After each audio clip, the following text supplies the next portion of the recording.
I'd always wanted to be a model just because I liked being in front of the camera. I liked the attention, and I don't know, I'd much rather be in front of the camera than behind the camera.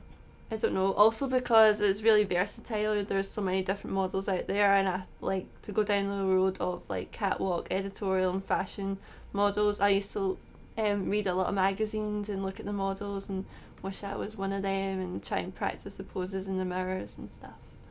Doing lingerie doesn't mean that I'm going to go down a glamour route. It just means I'm like confident in doing lingerie, and that's something else that kind of helps me do editorial and fashion as well, because there's a lot of fashion and high-end fashion that do lingerie, and on catwalks they want to see lingerie like outlets and catwalks and stuff like that. I have a brain tumour. It's called an AVM, which is an arterial main malformation.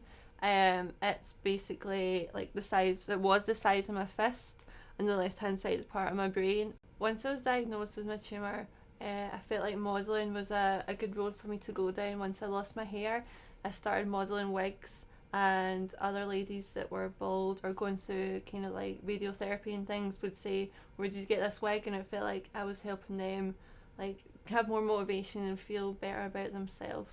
My wee sister sees me as a role model, which is really good. She really wants to try and get into modelling, and I think me being confident about myself is helping her be confident in herself. Sometimes she's overconfident though. And my mum just thinks I'm doing well for myself, and she's happy to see something positive come out of my illness.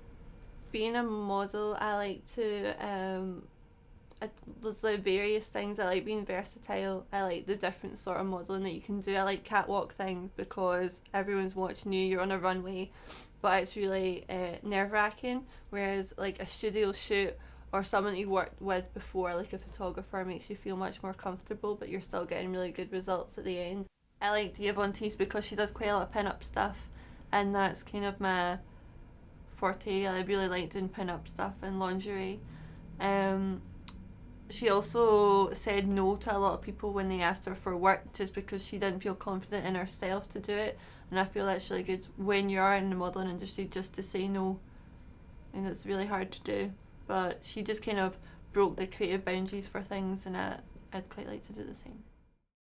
I feel like modelling's helped me overcome my AVM and my tumour because I was so self-conscious after having it, and then after me thinking I was going to die and taking seizures and losing my hair was just like a really dark place for me, and then modelling kind of shed some light and showed me that there were different directions in how I could approach it. I could either sit and cry about having it, or I could stand up and say, yeah, I've got it, but it's not going to stop me doing what I want to do and like achieving my dreams basically.